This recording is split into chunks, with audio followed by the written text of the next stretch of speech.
ورنہ ہمارے نوجوان دوست اور عزیز بچوں یاد رکھیں، یہ چند لمحوں کی لذت، یہ چند منٹوں اور گھنٹوں کی موبائل پہ دیکھنے والی باتیں، یہ چند لمحوں کے لیے ہم خود کو محسوس تو کر سکتے ہیں،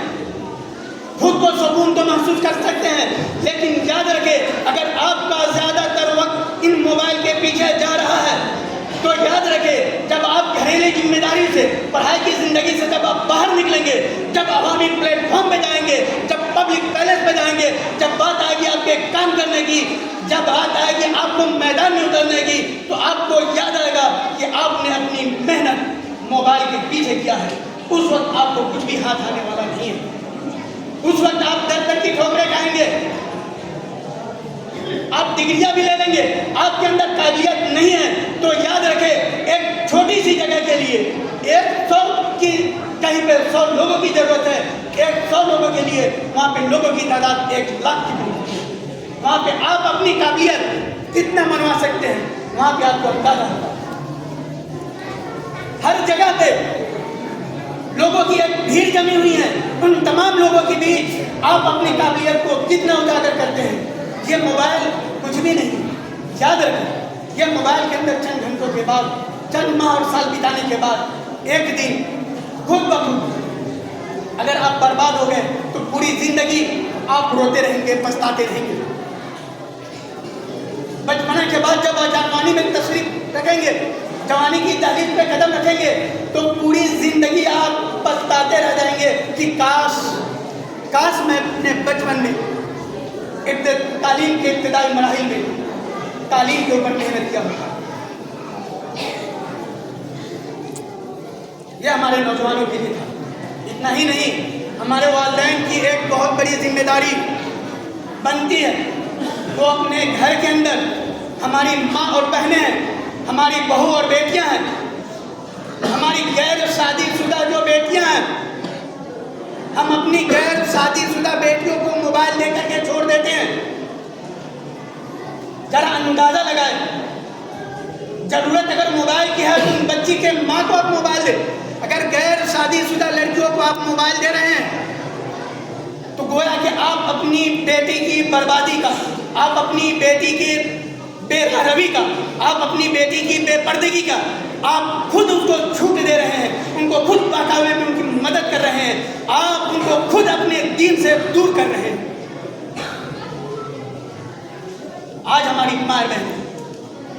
ذرا پردے کا تصور وہ صحابہ کرام اور صحابیات کے دور کا دیکھ لے۔ ہماری صحابیات جب گھر سے باہر نکلتی تھی تو ان کا ہاتھ اور پیر تک نہیں دکھتا تھا۔ آج ہمارے سماج اور معاشرے میں ہماری بہنیں، ہماری بیٹیاں بلا دوپٹے کے یوں ہی سڑکوں پہ گھوم رہی ہے۔ اتنا ہی نہیں، اب ماحول تو اتنا خراب ہو چکا ہے کہ کالج کے نام پہ، اسکول کے نام پہ ہماری بیٹیاں گھر سے باہر نکل رہی ہیں، لیکن بہت سے والدین ہیں جن کو یہ خبر تو نہیں ہوتی کہ ہماری بیٹیاں گھر سے تو نکلی ہیں لیکن وہ کالج گئی ہے یا راستے میں کہیں اور ہے۔ ایسا بھی مشاہدہ کیا گیا ہے اور لوگوں نے اس بستی کے بارے میں بتایا گیا، ایسے لوگوں دیکھا گیا، لیکن ہمارے اندر وہ بندہ یہ کر رہا ہے کہ ہمارے اندر اتنی جرات نہیں ہے کہ میں ان کے والدین کو جا کر کے کہہ سکوں کہ آپ کی بیٹی کو میں فلاں کے ساتھ دیکھا ہوں، کیونکہ جو بندہ کہنے جائے گا ان کے والدین اسے برا بھلا کہنے کے ساتھ ان سے نہ جانے کس طرح ان کے اوپر الزام لگا سکتا ہے۔ آج ہمارا سماج اور معاشرہ، ہمارے سماج اور معاشرے کے نوجوان ہی نہیں، ہر ذمہ دار ویکتی بھی اس قدر پست ہو چکے ہیں جنہیں خود یہ نہیں سمجھ رہا کہ ہمیں کیا کرنا چاہیے کیا نہیں کرنا چاہیے۔ آپ اپنے بچے کو موبائل دے رہے ہیں، موبائل سے وہ کیا کر رہے ہیں کیا آپ کو معلوم؟ آپ انہیں قرآن پڑھنے کی تعلیم تو دے سکتے ہیں، قرآن پڑھوائیے، دین کی تعلیم دیجیے، ان بچوں کو موبائل دے رہے ہیں۔ یقین جانے آج سوشل میڈیا پہ اخبارات کے نہ جانے کتنے پنے، کتنے نیوز چینل، کتنی سرخیاں اس بات سے لالازار ہیں، بھری پڑی ہے کہ ہماری نوجوان لڑکیاں بے دین ہو کر کے، دین کو چھوڑ کر کے، اپنے ماں باپ کے منہ پہ چماچا مار کر کے، اپنے والدین کے منہ کو کالا کر کے مسلم ہی نہیں غیر مسلموں کے ساتھ بھاگ چکی ہے۔ اس طرح کے نیوز بے شمار ہے، آئے دن رپورٹ آتی رہتی ہے، جب آپ سنیں گے تو آپ کا چہرہ کالا ہو جائے گا، آپ کے رونگٹے کھڑے ہو جائیں گے۔ لیکن یاد رکھیں، وہ لڑکیاں نابلد ہے، ناسمجھ ہے، وہ بہنیں کو معلوم نہیں کہ ان کو ابتدائی مراحل میں ان کو ہتھیلی پہ چاند دکھایا جاتا ہے، سبز باغ دکھایا جاتا ہے، اسی دنیا کے اندر جنت کی سیر کرائی جاتی ہے، تاج محل کا ٹور کرایا جاتا ہے، اور آخر میں انجام یہ ہوتا ہے۔ ایسی بھی رپورٹ آئی ہے کہ چند ماہ اور سال گزرنے کے بعد وہ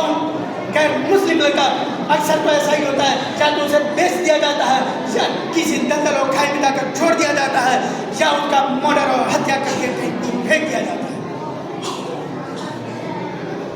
اگر ہم اور آپ یہ موبائل جیسے فتنے جسے ہم اور گھر میں اپنے نوجوان بیٹیوں کو، غیر شادی شدہ بیٹیوں کو اگر دے رہے ہیں تو یاد رکھیں وہ بہت بڑا ذریعہ ہے۔ موبائل دینا ہے، ان کی ماں کو تو ضرورت ہو وہ اپنے ماں سے مانگ کر کے ان کے ماں کے سامنے کچھ دیکھنا ہو دیکھے۔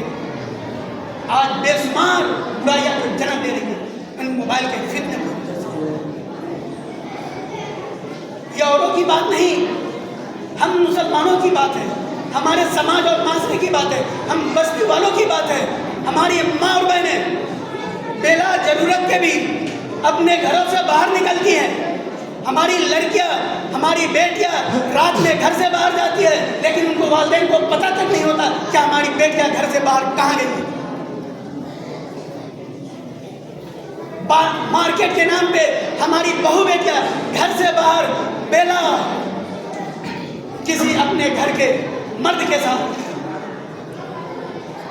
اسلام میں اس بات کی اجازت نہیں دیا کہ کوئی عورت بلا محرم اپنے بھائی بہن یا دوسرے تو ان کے محرم جو گھر میں موجود ہے ان کے بنا کوئی سفر کرے۔ اور آج تو شہروں کی طرف یہ ماحول بنتا جا رہا ہے گاؤں کے اندر کہ ہماری بہو بہنیں بیٹیاں بلا محرم کے تنے تنہا ہاتھ میں موبائل لیے ہوئے سڑکوں پہ گنگناتے ہوئے چلتی ہے۔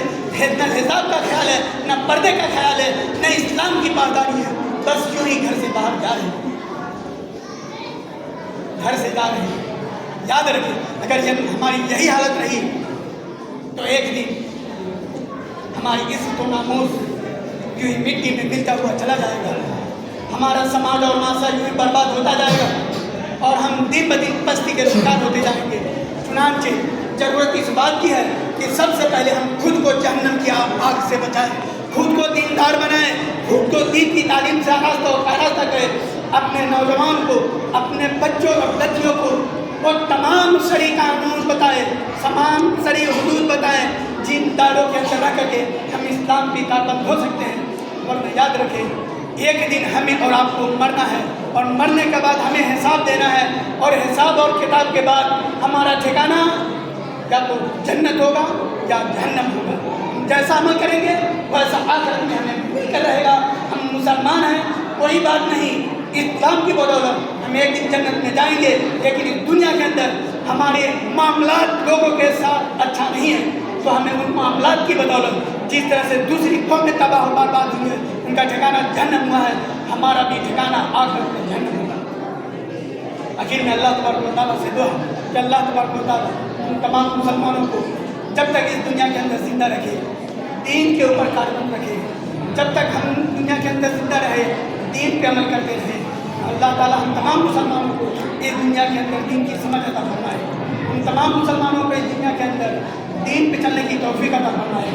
ہم جو دین سے دور ہو چکے ہیں ہمیں دین سے قریب ہونے کی توفیق عطا فرمائے۔ ہم سے جو کمی اور کوتاہی ہوئی ہے ان کمی اور کوتاہی کو معاف فرمائے۔ ہمارے درمیان جو بیمار اور مقبول ہو گئے اللہ تعالیٰ ان بیمار کو شفائے کاملہ عطا فرمائے۔ ہمارے اندر جو مقروض ہے اللہ تعالیٰ ان کے قرض کے بوجھ سے نجات دلائے۔